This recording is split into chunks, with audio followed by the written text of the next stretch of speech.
Hi friends நம்ம PV அரிசி cooking சேனல்ல இன்னைக்கு முட்டையே இல்லாம சைவ ஆம்லெட் செய்ய போறோம். அது எப்படி செய்யறதுன்னு பார்க்கலாங்க. இந்த மாதிரி ஒரு பாத்திரம் எடுத்து வச்சுக்கலாங்க. கருவேப்பிலை தேவையான அளவுக்கு சேர்த்துக்கலாங்க. இதுல வெங்காயம் பெரிய வெங்காயம் ஒன்று எடுத்து பொடியா கட் பண்ணி வச்சிருக்கிறேங்க. அதையும் சேர்த்துக்கலாம்.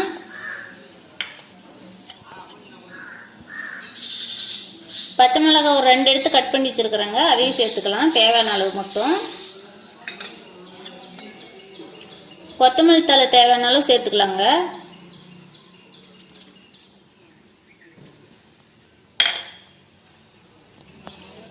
கடலை மாவு ஒரு 2 ஸ்பூன் எடுத்து வச்சிருக்கிறேங்க. அதையும் இதுலயே சேர்த்துக்கலாம்.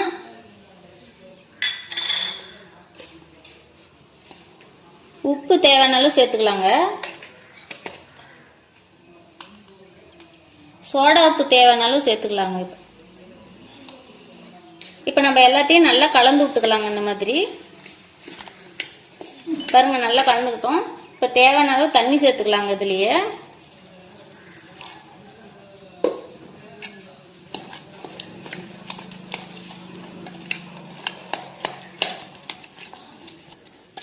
இங்க பாருங்க, நம்ம நல்லா கலந்துக்கிட்டோம். இந்த மாதிரி இப்போ தோசைக்கல்ல ஊற்றி நல்லா சுட்டு எடுத்துக்கலாங்க. அடுப்பை வச்சுக்கலாங்க. இப்போ நம்ம தோசைக்கல் வச்சுக்கலாங்க. இப்போ தோசைக்கல் நல்லா காஞ்சிடுச்சுங்க. நம்ம எண்ணெய் ஊற்றிக்கலாம் தேவையான அளவு.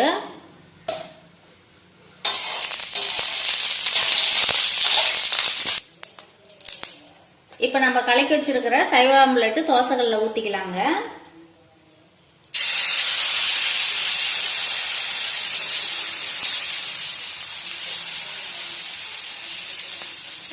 எண்ணெய் சுற்றியும் தேவையான அளவு சேர்த்துக்கலாங்க.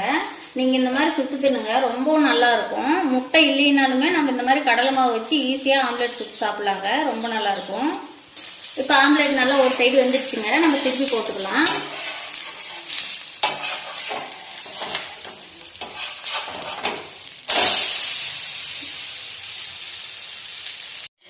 இப்போ ஆம்லெட் நல்லா 2 சைடு வந்துடுச்சுங்க. நம்ம எடுத்துக்கலாம். வேற பாத்திரத்துக்கு மாற்றிக்கலாங்க. இப்போ பாருங்க, முட்டையே இல்லாம சூப்பரான சைவ ஆம்லெட் செஞ்சிட்டோம். இந்த மாதிரி நீங்களும் செஞ்சு பாருங்க, ரொம்ப நல்லா இருக்கும். இங்க பாருங்க, ஒரிஜினல் ஆம்லெட் மாதிரியே நல்லா வெந்திருக்குது. எவ்வளவு சூப்பரா இருக்குது பாருங்க. நீங்களும் இந்த மாதிரி செஞ்சு பாருங்க, ரொம்ப நல்லா இருக்கும். இந்த வீடியோ பிடிச்சிருந்தா லைக் பண்ணுங்க, கமெண்ட் பண்ணுங்க, ஷேர் பண்ணுங்க. மறக்காம எங்க சேனலுக்கு சப்ஸ்கிரைப் பண்ணுங்க.